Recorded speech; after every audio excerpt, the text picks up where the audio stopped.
Sophia's coming over today. Now, I don't know when she's coming over or why she's coming over.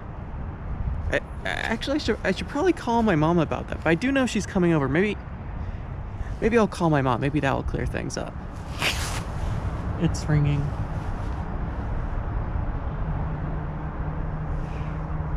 Yeah, I have to wake up early so I can upload the vlog before Emily leaves. Okay. Alright, love you. Bye. So apparently, So is coming around 1-ish. Mom's gonna get me lunch, which is pretty nice. And then I think we're seeing a movie later, so I'm pretty excited for today. When I first started playing tennis about 6 months ago now, there aren't any like a lot of public courts where people can play. And I'm not rich, so I couldn't pay for one of like those fancy places where people play indoors. So it took me forever to find a place to play tennis. Now, I come here to the Carmel High School, and I'm pretty sure I'm allowed to play here, but when I first started playing here, it was kind of in the midst of COVID, right? It was middle of summer, and I was terrified that a police officer was going to come and say, "You can't be here, blah, blah, blah, blah." And, you know, well, that fear went away at a certain time. I started coming to the stadium, and the thing about the stadium is they actually lock the gates, but luckily I'm still skinny enough that I can kind of squeeze through the lock, and so I would break into the stadium during the summer. And since then, and I was terrified that a police officer or, you know, someone would come by and be like, "You can't be here," and I'd be arrested and send the rest around prison. And I know that's a little insane. It's at least a little bit insane, but I was terrified of that until I started seeing other people here, and I constantly see other people here now. So either everyone's breaking the law, and if everyone's breaking the law, is the law really being broken? I don't think so. So, you know, I haven't been arrested yet, so here's to hoping that I continue to not be arrested. So there's no like of those fancy like boards that they put up against the like tennis court to play, you know, to hit the ball against. So I just find one of the walls here at the stadium.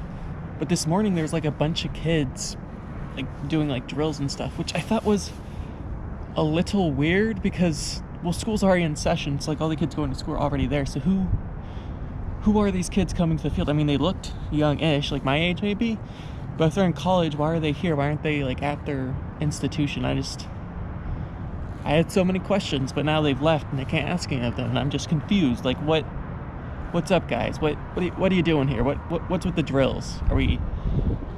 Is there some sort of secret game I don't know about? I don't know. I just want to be able to know for once. The kids also had these like really fancy cars. I'm talking like Jaguars and Porsches, like cars that cost way too much money for anybody. So like if they are in college, I guess they're just rich. Every time I drive to Carmel, I mean, I live in Carmel, but like only by like technicality. Like technically we used to live in Indianapolis, but then they changed the zoning, so it's technically now Carmel, but we already paid the rent, so blah, blah, blah. But it's just, living in a place like this when you're not wealthy is so strange. It's weird living in a really wealthy county, in a really wealthy city, when you're not yourself wealthy, because you're just surrounded by all of this opulence and wealth, and it doesn't feel like I'm like lesser than or like poor, even though I guess relatively speaking I am. It's just like, it's weird, it's strange, and I think everyone should do it. Everyone should con their way into moving into a wealthy city, because it's just the strangest experience. Except for the people. The people are kind of the worst. I mean, they're Hoosiers, they're Indianians. They're nice as far as like people from Indiana go. Well, I guess as far as people go. As far as people in Indiana, they're kind of snobby, because rich people are always snobby and kind of jerks. But, you know, other than that, other than the whole snobbiness, it's a pretty weird and strange and kind of cool place. So right behind me here, there's a tennis ball in this tree. And the logical conclusion is that someone just set it there. That's probably what happened. And it has this little S on it, which probably means something. Who knows what it means? It means something, probably. But my thought, honest to God, the first thought I thought is that someone had hit it over the fence and into the tree, and it landed right here in this very spot. Now, is that possible? Probably not. But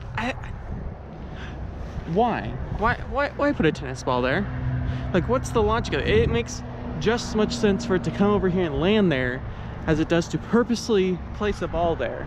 Like, I guess if like you're playing a game, put it there to get it later, but they never took it. So is this some sort of symbol? Again, is the world just full of signs? I'm just not getting them? Is this part of this giant conspiracy that I just can't grapple with? Probably. But what's up? What's up with this tennis ball? I want answers. I need them. Give them to me. So just behind me here, there's a white truck that has been following me all morning. When I was in the stadium, it was at the stadium. Now that I'm here at the tennis courts, it's here at the tennis courts. And there's someone sitting in there, the car running the whole time, just sitting there. And look, I'm not a conspiracy theorist. I'm not a overly paranoid person. And sure, it may just be because that's the maintenance area. Probably, but hear me out. What if it's not? What if this guy is following me because I stumbled onto some sort of truth? I'm not saying that's what's happening here, but I'm just saying, like, if I die in the next 24 hours, mysterious causes, just look for the guy in the white truck.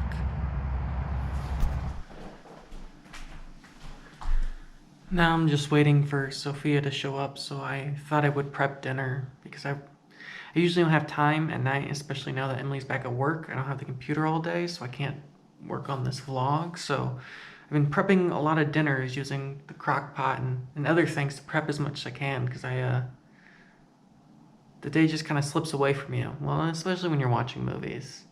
I should probably watch less movies and do more like actual work, but I'd rather just watch movies.